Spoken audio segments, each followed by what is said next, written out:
Welcome po sa ating channel, The Last Treasure. Sa figure D, may maliit na vertical line na humaharang sa dulo ng marriage line. Matatapos ang relasyon dulot ng paghihiwalay o kamatayan.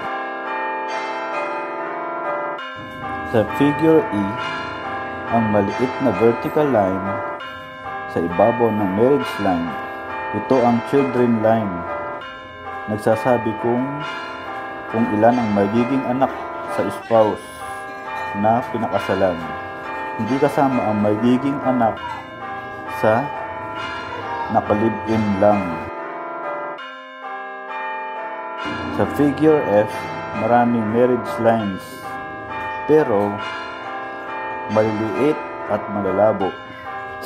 Maraming makakarelasyon pero maliit ang tsansa na maikasal. Sa figure G,